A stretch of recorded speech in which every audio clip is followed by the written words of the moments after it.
To a question. Yes. Yes, Mr. Davis, you are a member of the Ways and Means Committee, so perhaps we could seek some clarification on the earned income tax credit expansion, which you say you have championed, and it's a very effective anti-poverty program. One of the elements in the Ryan anti-poverty program that you say is a good feature, but you object to the pay for the expansion of the earned income tax credit. In order to expand it to folks up to age 64, as he proposes, which is a great idea, incentivizes work, because he says a lot of poor people don't want to work, but this would enable low-income people to have that subsidy through the tax code, as we benefit many corporations that same way. I was wondering, just recently, your committee, the Ways and Means Committee, just extended about $618 billion of corporate taxes, and I'm wondering what the pay for these corporate extenders were.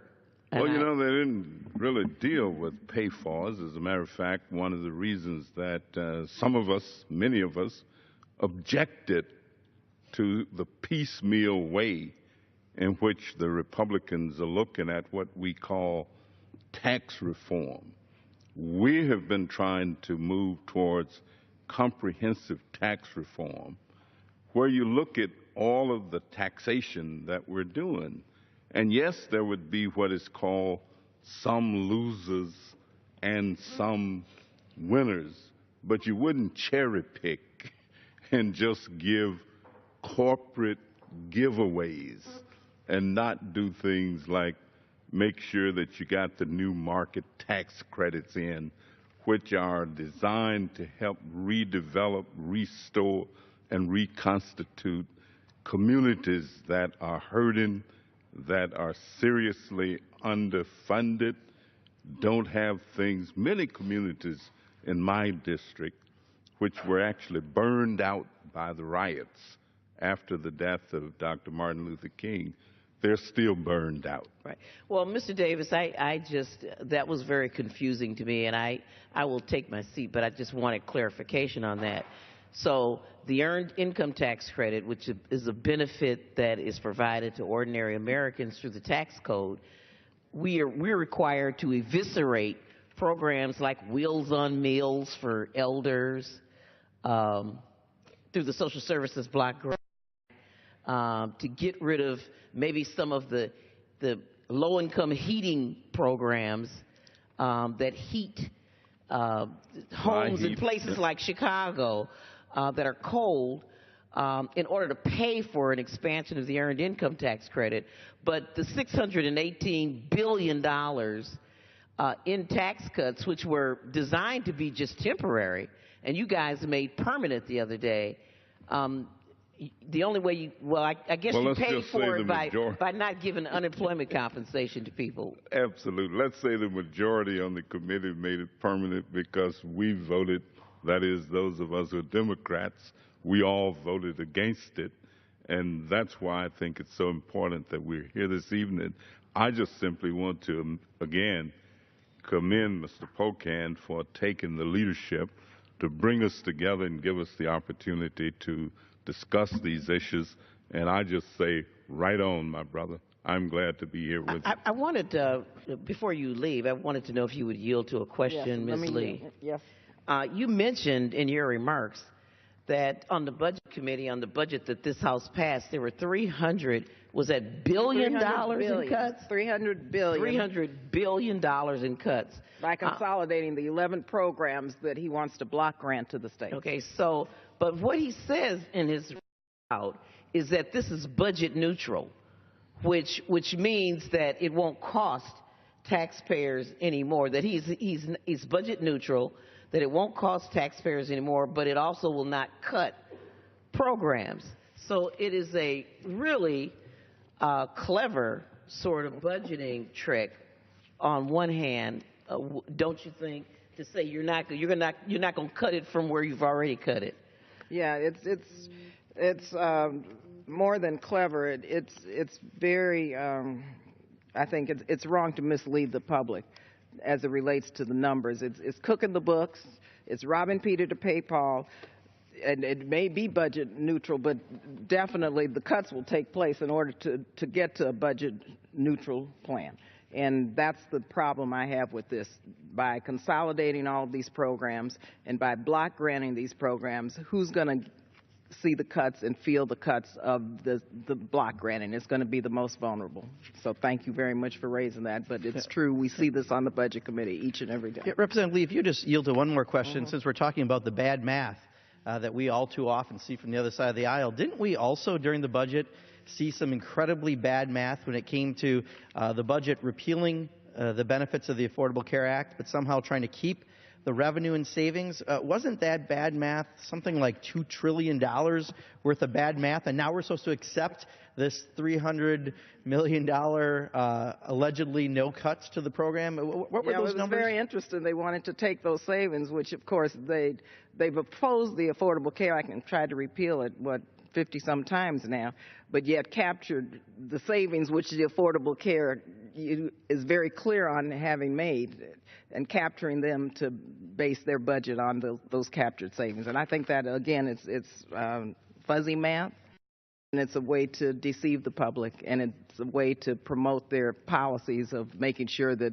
those who have access to affordable health care now don't have it in the future, and those who need it will be prevented from gaining it through the Affordable Care Act. Well, I just wanted to ask you one more question, Congresswoman, since you serve on the Budget Committee, about this fuzzy math. The SNAP program is an entitlement program. So what it means is that if you're eligible for food stamps, you receive them. Food stamps were critical in getting people over the hump in the recession. People sometimes reported that their only income was these food stamps. So if you block grant SNAP, what that means is that, correct me if I'm wrong, what that means is that no matter how bad the economy becomes, because we have a counter-cyclical economy, if we get the recession or depression, no matter how many people are eligible for food stamps, once you get your block grant, your some certain amount of money, once that money runs out, then you'll find yourself on a waiting list or not being served. Is that how you understand a block grant? Exactly, Congresswoman Moore. I'm glad you raised that, because that's exactly what happens. If the states, first of all, there'll be some requirements of the states, but not many. And once the states run out of money, it's too bad. Food stamp recipients may or may not receive the type of assistance they need to help them with this as a bridge over troubled water. It's not a fair system. We would see more people being cut from SNAP rolls, and we would also see more people needing food stamps because of the safety being eroded even further. And so it's a catch-23. Block granting all of this to the states would harm the most vulnerable. Thank you. A great friend of mine, going back to the days in the state legislature, not only a great friend, but a great mentor to me, Representative Gwen Moore from Milwaukee, Wisconsin. Well, thank you so much, Mr. Pocan, and I want to join my other colleagues for thanking you for your stewardship with the Progressive Caucus and putting this special order together. I won't waste a lot of time complimenting our fellow Wisconsinite for at least listening to some of the ideas that have come from the Democratic side in his poverty plan. I think that looking at mandatory minimums is a long overdue sort of proposal that needs to get some traction. And certainly expanding the earned income tax credit for millions of Americans will make a true difference in many people's lives. And I just want to congratulate Mr. Ryan for that. But let me be really clear. You don't have to really go through the entire 70 pages of his proposal, because he starts right out in the beginning telling you that he doesn't believe that the safety net programs, that the efforts to help people get out of poverty for all these years have been very helpful. He starts off by calling them a failure.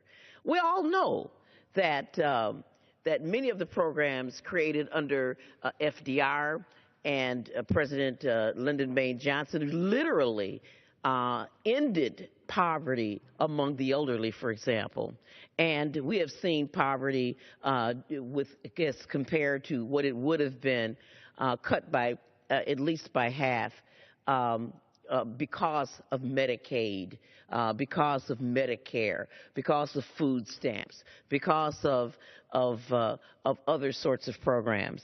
And yet, I guess Mr. Ryan believes if you just keep saying it enough times, it will come. We have heard Mr. Ryan lecture all of us all over the country about how the so-called entitlement programs are going to down our economy. He doesn't believe that the $618 billion worth of corporate tax breaks that he passed last week is a detriment to our economy. But he has called for, on a consistent basis, for privatizing Social Security, for block granting Medicaid, not in this particular plan. And in case people don't understand what block granting is, just think chopping block. You give the states some certain amount of money, and when they run out, they just run out. You're no longer categorically eligible.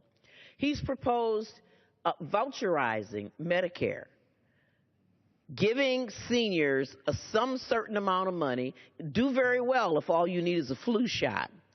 But if you have a heart attack or a stroke, that is not going to go very far towards your health care. He has consistently, and now in this particular proposal, block granting one of the great entitlement programs, the SNAP program, which worked beautifully in the last recession. We now see the food stamp rolls going down as the economy improves, and when the economy is bad, the food stamp rolls go up. That did not happen with the Temporary Assistance to Needy Families Act. It was not responsive to our counter-cyclical economy. And so what that really means is that these block-granted programs, fixed framed and frozen with starting out with a $300 billion cut, eventually we will see that they will become totally inadequate toward ameliorating poverty, and we will see the poverty rolls creep up. And it will be particularly egregious on women and children. Women and children women are disproportionately adversely impacted and benefit from these safety net programs. Food stamps, women disproportionately need food stamps, disproportionately use these programs. And the pay-fors, it is just egregious to say that we will provide the earned income tax credit, and we will start by cutting programs like Wheels on Meals for the elderly and the food and nutrition programs for children. Go right for the food, right at the bottom of the food of the hierarchy of needs. Go right straight there and take food literally out of poor people's mouths in order to pay for the earned income tax credit expansion. I wish we had sort of done that last week when we passed the $618 billion of corporate welfare without a pay for it all. And so I just say that this is yet another chapter in a book we've seen before. This is just another incarnation of an idea that there's some moral hazard to helping poor people, that you got to restrict and limit how much you do for them, and that most of the money that is generated through our economy ought to be plowed back into helping corporations and not people. So I would yield back to you, Mr. Chair. Sure. Well, and thank you, Representative Moore. You have been an advocate your entire life for those who are most needing, those trying to be in the middle class. And again, once again, thank you for all that you do and so articulately explaining the problems with Paul Ryan's proposal.